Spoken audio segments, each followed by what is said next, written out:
Hoy, continuando con estas clases sobre psicología social, voy a hablar sobre la construcción del yo o el self en inglés y vamos a ver cómo es este proceso de comprendernos a nosotros mismos en el contexto social. Mi nombre es David Torres, soy psicólogo organizacional y estoy haciendo actualmente una maestría en psicología social del trabajo y de las organizaciones en la Universidad de Brasilia. Y bueno, estoy aprovechando estos trabajos que estoy haciendo como profesor de la Cátedra de Psicología Social para compartir con ustedes un poco del trabajo que estoy haciendo en la universidad y también para aprovechar el material que vengo desarrollando.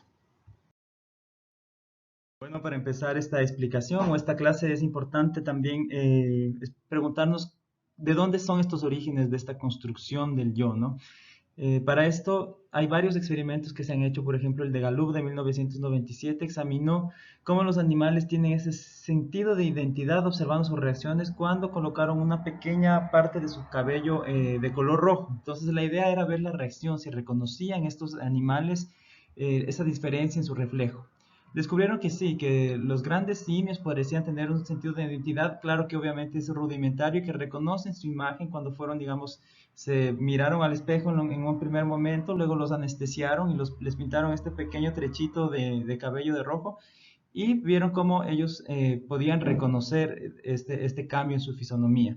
Pero lo interesante de esto es que no solo estos grandes simios, también se logró descubrir, por ejemplo, en delfines, en orcas y en animales así como mamíferos que reconocen digamos, estos cambios en su fisonomía o que pueden reconocer su reflejo en un espejo. De igual manera, se hizo este experimento con bebés humanos y se sugiere, ¿no?, que este autorreconocimiento, este reconocimiento de la fisonomía propia va a empezar entre los 18 y 24 meses de edad. Es obvio que el concepto de self va a irse, digamos, puliendo con los años y va a pasar, digamos, de algo, características puramente concretas, como son características físicas. Por ejemplo, si preguntamos a un niño sobre quién es él, te va a decir, soy un niño, tengo tantos años, soy estudiante, para respuestas un poco más, digamos, elaboradas o abstractas. Entonces ya te va a hablar, digamos, un adolescente, cuando le preguntas sobre quién es él, te va a preguntar, ya te va a empezar a responder como, por ejemplo, con temas de, soy una persona responsable, me gusta esto, me gusta ser amigos, ya va a responder con conceptos un poco más complicados y que no son pues necesariamente visibles dentro de un espejo o dentro de las características físicas primeras. Entonces, durante toda esta presentación yo voy a conversar con ustedes sobre el proceso de autoconocimiento. Vamos a ver cómo formulamos y organizamos lo que sabemos sobre nosotros mismos. Vamos a hablar sobre el autocontrol, que es cómo hacemos planes, cómo buscamos siempre dar la mejor impresión, es decir, cómo manipulamos también la impresión de los otros. Y bueno, y para terminar, vamos a hablar sobre autoestima, que ya es más esa valoración positiva o negativa de cómo nos vemos a nosotros mismos. Entonces, eso va a ser el contenido de esta presentación. Como pudimos ver en la primera presentación, la cuestión de la cultura es algo muy importante dentro de la definición del self, ¿no? En el mundo occidental vamos a encontrar un yo más independiente, una manera de definirte a ti mismo en fin o en base a tus propios pensamientos, sentimientos y actos, no en el término de los pensamientos y actos de los otros. Pero eso es algo muy interesante que cambia realmente completamente con la visión oriental. Las personas orientales, las personas de Asia, las personas que están en la otra parte del continente, tienen una visión del yo, de un yo interdependiente, de una manera que el individuo se define en términos de sus relaciones con otras personas y de reconocer su propio comportamiento es muchas veces determinado, o sea, su propio comportamiento va a estar determinado en los pensamientos, sentimientos de actos de terceros. Entonces no es extraño, por ejemplo, que para una persona oriental priorice valores más colectivos, como por ejemplo la familia, que por ejemplo el éxito profesional. Hay varios casos en que las personas asiáticas van a preferir privilegiar este proceso antes que, digamos, una carrera de éxito individual. ¿Por qué? Porque la misma cultura los determinan de esa manera. Entonces, inclusive la independencia, la independencia e individualidad en este mundo oriental son vistas con reserva y se definen más los valores en un término de grupos sociales como la familia. El concepto de yo es una construcción, es lo que quiero que quede muy claro aquí, y puede mudar de una cultura a otra, no es algo fijo y va a construirse dependiendo de muchos factores como lo que vamos a ir viendo a continuación. Entre los muchos factores que existen para esta creación del self, vamos a tener las diferencias de género en la definición de sí mismos. Los hombres van a tener una cuestión de interdependencia más colectiva y las mujeres una independencia relacional. ¿Pero qué es esta interdependencia relacional? Significa que ellas enfocan sus relacionamientos próximos, por ejemplo, se enfocan más en sus relacionamientos próximos, en sus redes más próximas de contacto. Por ejemplo, cómo se sienten ellas en relación con sus maridos, con sus hijos, con sus amigos más próximos, con sus familiares. Los hombres, por otro lado, tienen una interdependencia más colectiva, que significa que enfocan mucho más su atención o sus esfuerzos en adherirse a grupos sociales mayores. Por ejemplo, como el hecho de pertenecer a alguna nacionalidad, o como pertenecer a un grupo de fútbol, o como pertenecer a algún tipo de grupo que represente algo mayor que ellos mismos. Entonces, estas diferencias entre hombres y mujeres, si bien existen, no son determinantes y no son realmente no son tan abismales. Hay muchas más similitudes en cómo los hombres y las mujeres construimos este proceso de identificación del yo, que estas diferencias. Pero sí es importante, por ejemplo, esta diferencia que hay al momento de crear una identidad o de crear un concepto de self. Empezando con nuestro primer tema, que es el autoconocimiento, vamos a hablar sobre la introspección, o sea, conocernos a nosotros mismos a través del acto o el proceso por el cual vamos a mirar hacia adentro, vamos a examinar nuestros pensamientos, nuestros sentimientos y nuestros motivos en base de nuestro comportamiento, de nuestros sentimientos y de nuestras expectativas ante alguna circunstancia. Dentro de esta introspección vamos a encontrar obviamente la teoría de la autoconciencia, el por qué nos sentimos de la manera en que sentimos y la introspección sobre las razones por las cuales actuamos de una manera u otra. Realmente las personas no confían mucho en la introspección. Incluso cuando hacemos este proceso de introspección, algunas veces no podemos identificar claramente por qué estamos sintiendo una cosa u otra. Entonces es por eso que no es tan fácil este proceso o este trabajo de virarnos hacia adentro. Es un proceso que requiere mucha energía y muchas veces no nos va a brindar realmente respuestas claras de, por ejemplo, por qué nos hemos enamorado de una persona o por qué fulanito me cae mal o me cae bien. A veces hay cosas que inclusive por mucho que intentamos ir para adentro y buscar las razones que nos hacen sentir o actuar de ciertas formas, muchas veces esas mismas razones permanecen desconocidas. Entonces, esta teoría de autoconciencia va realmente a tratar de ver cuánto pensamos en nosotros mismos y cómo formamos estos conceptos. Se hizo experimentos con este objetivo de avaliar o de evaluar cuánto pensamos en nosotros mismos en un colegio con adolescentes, de hombres y mujeres, y se descubrió que, bueno, primero se les pidió que ellos anotaran un momento antes de despertarse lo que estaban pensando y durante varios puntos aleatorios durante el día, durante 3 puntos aleatorios durante el día. En este proceso se descubrió que las mujeres pensaban un poco más en ellas mismas durante el día que los hombres. Realmente el porcentaje era de un 47 a 38%, no era una gran diferencia. Sin embargo, el estudio del que les estoy hablando fue realizado con adolescentes en un colegio.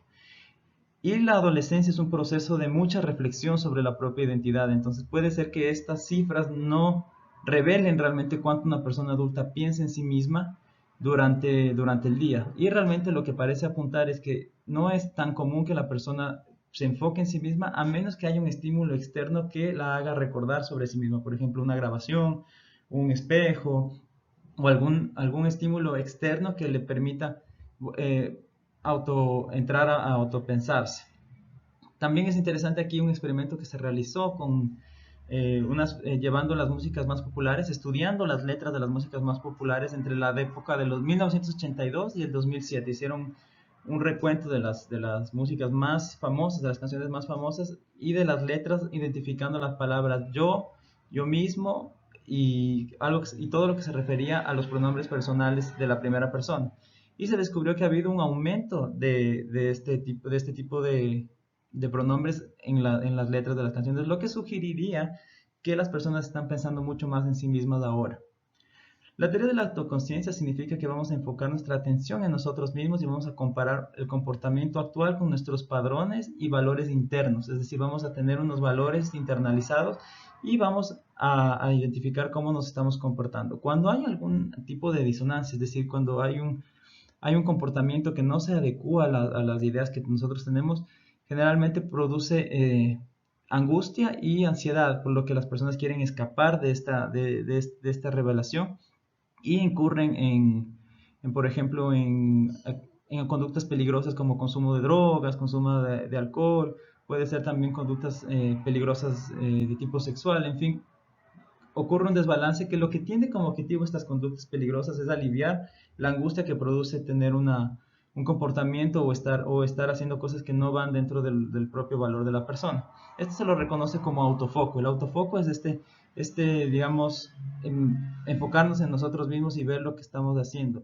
Realmente no siempre es negativo, ¿no? Porque nos ayuda también, o sea, si bien cuando el autofoco es negativo y estamos en una disonancia entre lo que deberíamos hacer y lo que estamos haciendo en realidad, también nos sirve para, por ejemplo, cuando estamos haciendo algo bien, eso nos da más energía y nos motiva más a continuar con ese mismo comportamiento y a sostenerlo durante el tiempo. Entonces el autofoco puede ser tanto positivo como negativo dependiendo obviamente del comportamiento que estemos teniendo. Entonces esa sería la parte de la teoría de autoconciencia. Entonces, un poco para resumir este tema de la autoconciencia, como les había comentado, ustedes aquí pueden ver un estímulo externo como un espejo. Entonces, aquí es una circunstancia que lleva a la persona a autoenfocarse en el ambiente. Por ejemplo, como les dije, un espejo puede ser una imagen, una grabación, alguien que nos grabó, una historia, en fin, cualquier cosa. Esta circunstancia va a crear una autoconciencia, un estado de autoconciencia y vamos a ver si es que realmente esto se compara con nuestros propios pensamientos y con nuestras propias actitudes de nosotros mismos. Si es que esto está de acuerdo y tanto los pensamientos y nuestro comportamiento están sintonizados, va a estar todo bien. Si no está bien, va a haber estas dos ideas. El tema de huir, que puede generar estas conductas peligrosas como el abuso de drogas, de alcohol o conductas sexuales peligrosas. O también puede causar un tema de cambiar de comportamiento, una motivación para que el comportamiento se cambie. Generalmente, por ejemplo, aquí van a tener ejemplos como una persona que bebió mucho y le muestran sus grabaciones en video, sus amigos le muestran alguna grabación, se ve y se compara, hace esta comparación entre lo que está haciendo en el video y lo que hizo. Y como resultado dice, no voy a volver a beber más, no voy a volver a hacer esto más, o ya la próxima que salga tiene un poco más de cuidado en su comportamiento. Más o menos ese es el proceso que implica esta teoría de autoconciencia para conocer nuestras falencias.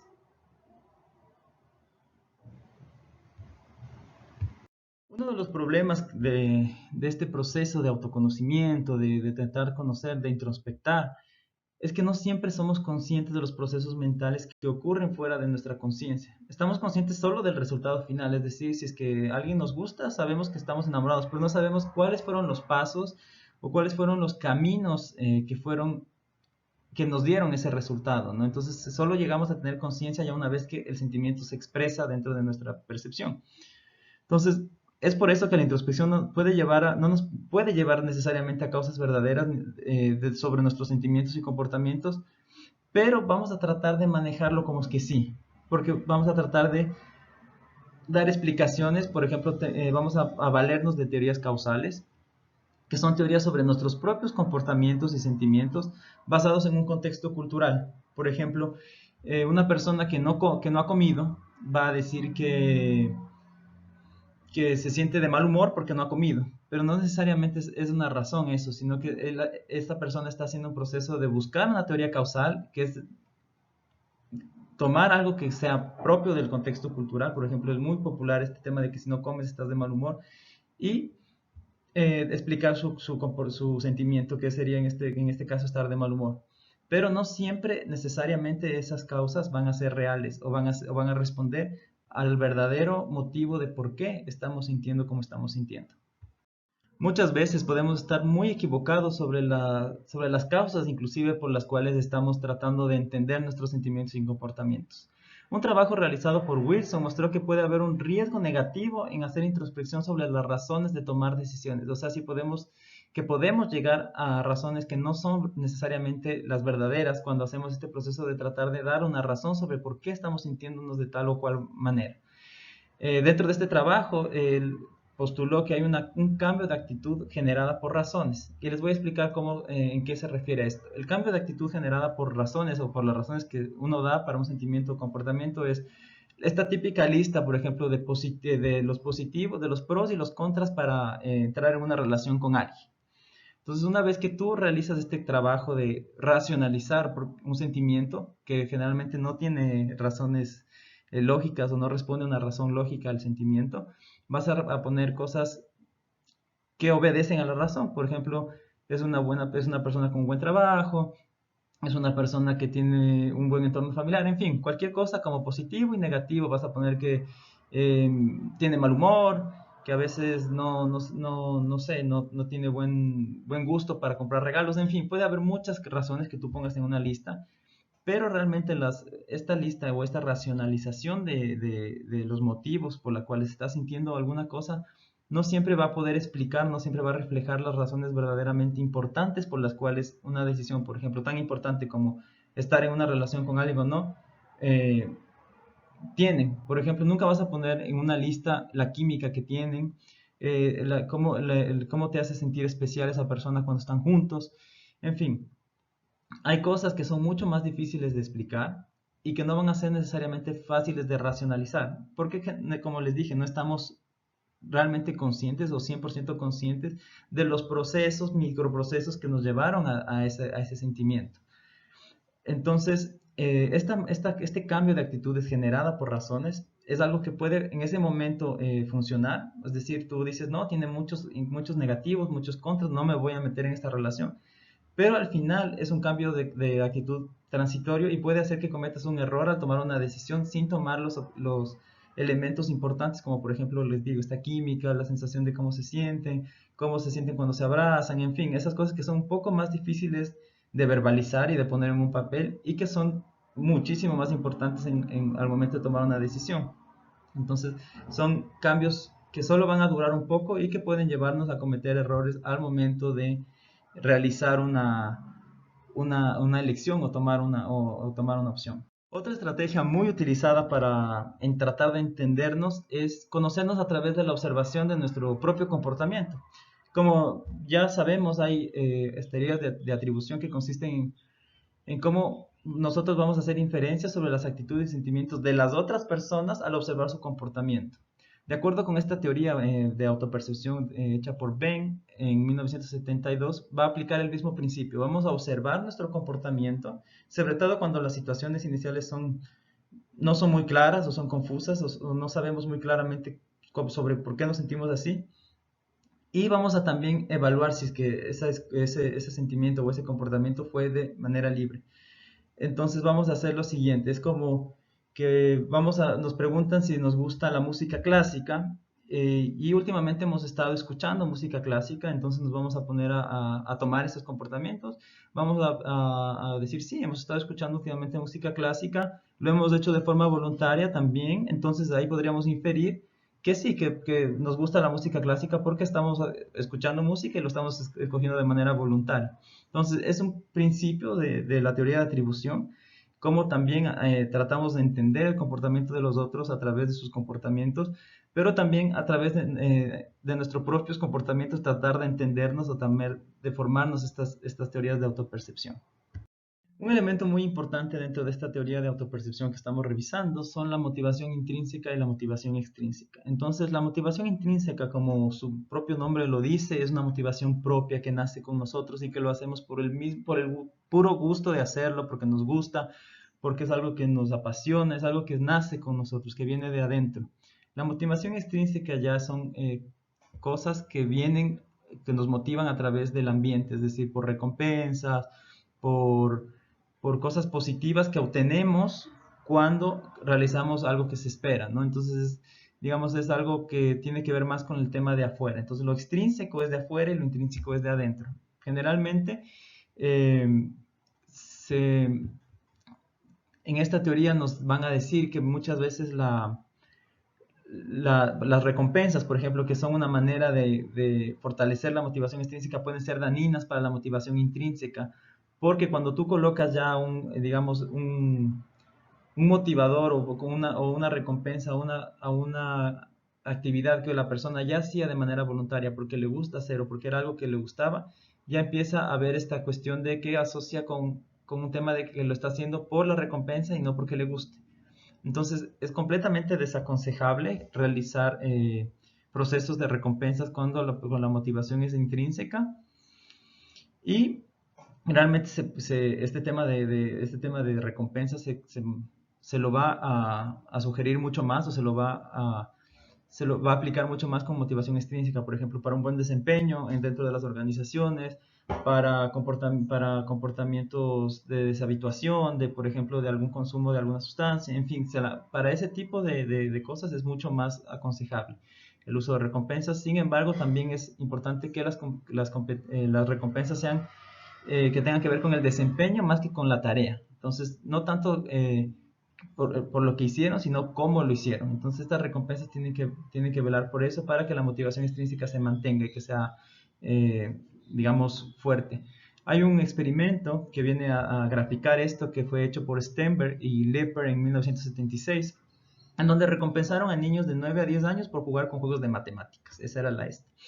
Después que las recompensas se acabaron, los niños pasaron a jugar mucho menos tiempo con los juegos de matemáticas que antes de recibir la recompensa. Entonces, los niños al principio jugaban con estos juegos de matemáticas porque les parecían llamativos, pero una vez que empezaron a tratar de premiar ese comportamiento y de poner recompensas para que los niños se motiven a jugar más, una vez que desaparecieron las recompensas, el comportamiento también desapareció. Entonces, cuando somos recompensados por, digamos, comprometernos en actividades que son intrínsecamente motivadoras, podemos dar mucha más importancia a las razones extrínsecas, a la recompensa, y suponer que estamos haciendo eso para obtener la recompensa extrínseca, ya no tanto porque nos gusta o porque es algo que queremos hacer.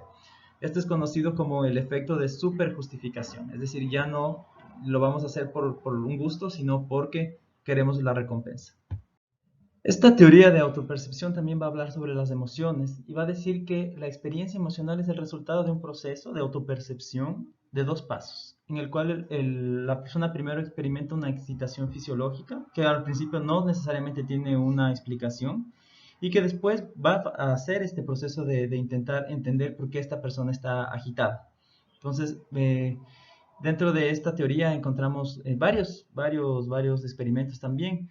Por ejemplo, está este realizado por Scatcher y Singer en 1962, en donde colocaron una dosis de epinefrina. La epinefrina causa sudoración, excitación, en fin, y hicieron en dos grupos, a un individuo y a otro no. En el primer individuo, después de que lo invitaron para hacer una participación en un experimento, claro, todo era solo para ver la reacción de él. Y al momento de llenar el formulario final, pusieron una persona también ahí que también estaba llenando, ese era un cómplice del experimentador. El formulario estaba un poco subido de tono, preguntando preguntas demasiado íntimas, por ejemplo, cuántas veces había tenido relaciones sexuales en el último mes. O sea, eran preguntas un poco salidas de tono, como para generar un poco de choque a la persona al momento de llenar. Lo que pasó en esta primera situación, en donde inyectaron epinefrina y pusieron digamos, a este cómplice, y esta persona empezó a sentir los efectos de la epinefrina como la excitación, la sudoración, y vio a esta persona que estaba llenando el formulario enojarse, se enojó también. Es decir, que hubo como un tipo de contagio de la emoción. Al momento de que él sintió que estaba como temblando o como excitado fisiológicamente, atribuyó inmediatamente que era a causa del formulario. Entonces, en la segunda, en el segunda ocasión, por ejemplo, que estaba la misma, solo que en esta ocasión no estaba inyectada la dosis de epinefrina, la persona no reaccionó, no se enojó tanto. Realmente, como no hubo una reacción fisiológica, mismo viendo a la persona que estaba enojada, porque el actor que estaba ahí también se mostró molesto por el formulario y tal, en la segunda ocasión, cuando ya no había la reacción de la epinefrina o esta respuesta fisiológica, ya se extinguía el enojo del segundo individuo. Entonces, esto es como que lo que le da base a esta teoría, que experimentamos estados psicofisiológicos mucho antes de saber por qué estamos experimentando esto. Entonces, por ejemplo, aquí en esta gráfica, aquí pueden ver que hay un oso, entonces él siente excitación, siente temblores, miedo, y lo explica, es miedo. Esta misma excitación, estos mismos miedos, estos mismos temblores, puede provocar una mujer, una persona que sea increíblemente atrayente, entonces él lo va a percibir como amor. Un examen que también puede generar este estado fisiológico de tensión va a ser ansiedad. Y por ejemplo, un día de gimnasio que sea difícil va a ser como atribuido como cansancio. Entonces, este estado fisiológico generalmente siempre se va a producir, pero la percepción que nosotros le demos de la emoción va a ser diferente. Esto es lo que habla la teoría de los dos factores de la emoción en la cuestión de la autopercepción de estados fisiológicos. Muchas veces, como les he comentado, estas causas por las que nos sentimos de tal o cual manera permanecen desconocidas y muchas veces también pueden llevarnos a hacer errores en la atribución de por qué nos sentimos así. Yo sé, hay ocasiones en las que va a ser muy evidente por qué nos estamos sintiendo excitados. Por ejemplo, en la situación de un asalto va a ser fácilmente identificado que estamos con miedo por la situación del ataque. O si estamos paseando cómodamente por la playa con alguien que nos gusta mucho, también esa excitación o ese estado fisiológico de excitación va a ser fácilmente explicado por el hecho de estar con una persona que encontramos atractiva. Sin embargo, hay momentos en que podemos estar en estados de excitación y no identificar bien por qué nos sentimos así. Esta atribución errónea de la excitación fisiológica es el proceso por el cual las personas hacen inferencias equivocadas sobre lo que les hace sentir de la manera en que sienten. Y para un poco ilustrar esta teoría de la atribución errónea de la excitación fisiológica, voy a hablar sobre un experimento hecho por Dutton y Aaron en 1974. ¿En qué consistía este experimento? Hicieron que una mujer los abordara a hombres mientras están cruzando un puente, como el que está justo en esta imagen, un puente que tiene estas características alto, pequeño, que parece que está temblando. O sea, un puente que más o menos va a poner a las personas nerviosas al cruzar. Y les dijeron que esta mujer les se acerque para pedirles ayuda llenando un formulario. Entonces hubo esta primera situación en donde la mujer se acercaba, una mujer tremendamente atractiva se acercaba a los hombres dentro de este puente para pedirles que llenen formulario. Y la segunda situación fue que la mujer se acercaba una vez ya que los hombres habían pasado el puente y se habían sentado un rato y habían descansado. En estas dos situaciones, la mujer les dijo que si tenían alguna duda o alguna inquietud, ella les podía entregar su número para que ellos puedan después llamarle para aclarar cualquier cosa.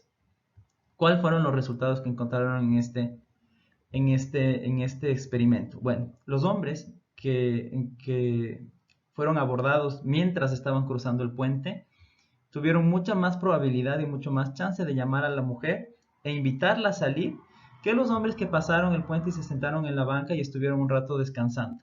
Entonces esto quiere decir que puede haber una atribución del estado de emoción por una cuestión de atracción por la mujer. Entonces no necesariamente era porque ellos estaban atraídos, sino porque estaban en una situación que estaba excitándolos fisiológicamente. Entonces, ya saben, si la próxima quieren impresionar a alguien en una primera cita, pues lo recomendable sería que la lleven o lo lleven a hacer alguna actividad de deporte extremo o algo que altere su estado fisiológico emocional. Otro tema importante es entender los tipos de mentalidades. Esto fue propuesto por Dweck en 2006 y es la manera en cómo explicamos nuestros talentos y habilidades para nosotros mismos. Y claro, esto es un aspecto súper importante dentro de lo que es el autoconocimiento. Dweck va a diferenciar entre dos tipos de mentalidades, la que es fija, la que es estática y la mentalidad de crecimiento. Entonces, ¿cuáles son las diferencias entre estos dos tipos de mentalidades? La mentalidad fija es la idea de que tenemos un volumen determinado de capacidad que no puede ser cambiado.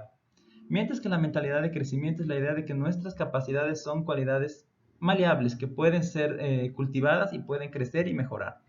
Estas mentalidades tienen implicaciones importantes para el desempeño, por ejemplo, en el atletismo, en el éxito académico y en otros dominios, en fin, hasta en el trabajo también.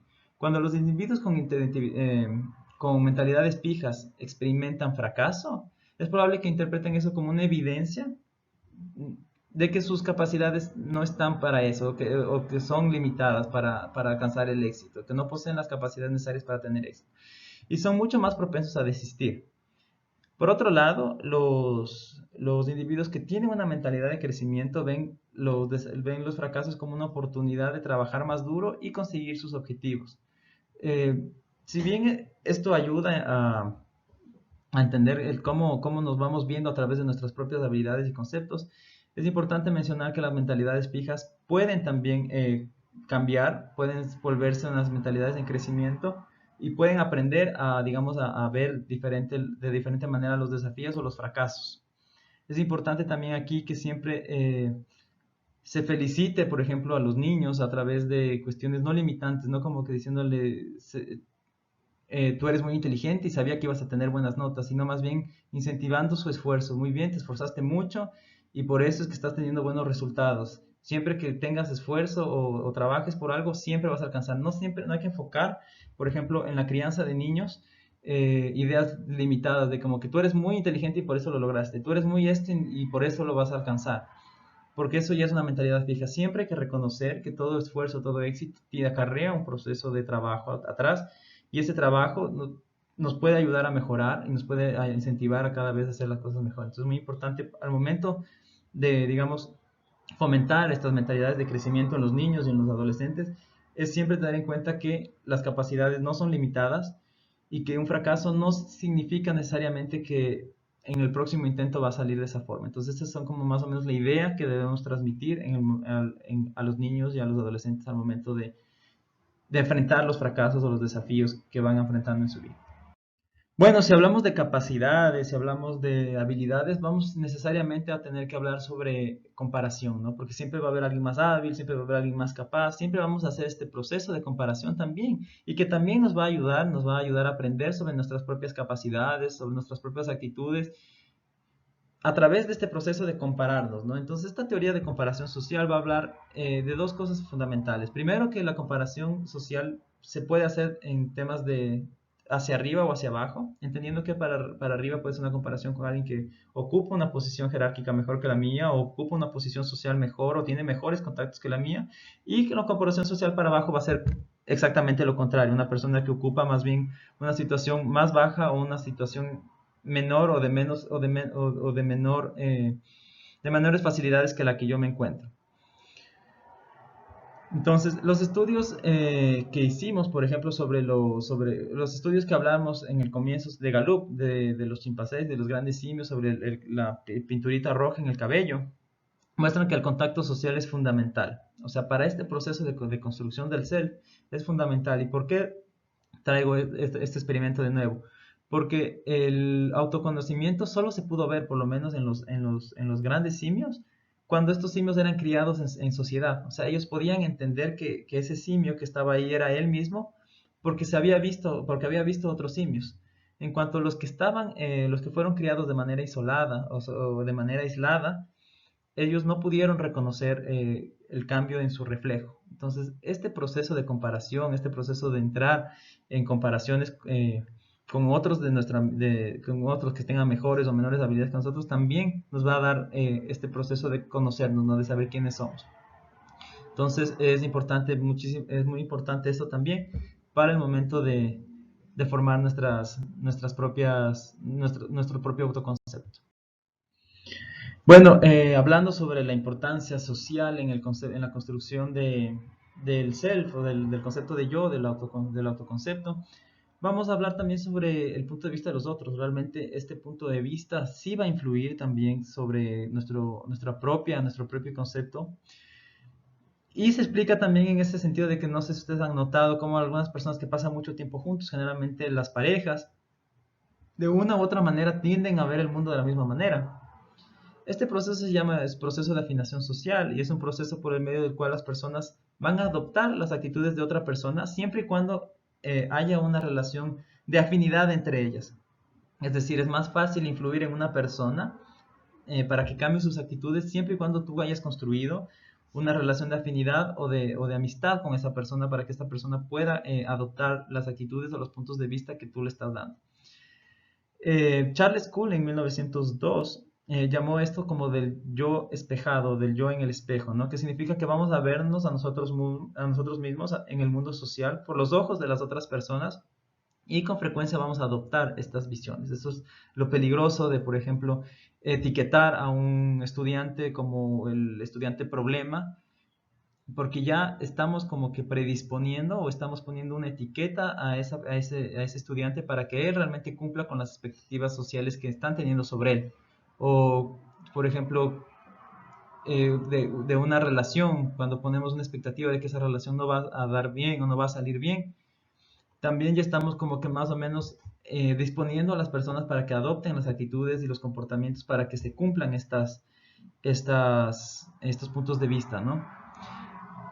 Aquí quería hablarles también sobre un estudio hecho por Sinclair, Lowery, Harding y Colangelo de 2005, en donde los participantes compararon sus opiniones con las de un experimentador agradable y reaccionaron contra las opiniones de un experimentador desagradable, mostrando así que tenemos esta como tendencia a adoptar automáticamente las opiniones de las otras personas, obviamente de las que nos gustan o de las que nos agradan, y automáticamente vamos a rechazar las opiniones de las personas que no nos agradan o que rechazamos. Entonces esto es muy importante también para el momento de la adopción de puntos de vista de otros, de la seducción, por ejemplo, de los políticos al momento de crear esta cuestión de empatía con el pueblo, de tratar de manipular los puntos de vista de la gente. Entonces, está muy dentro de nuestro día a día el tema de la afinación social y del yo en el espejo.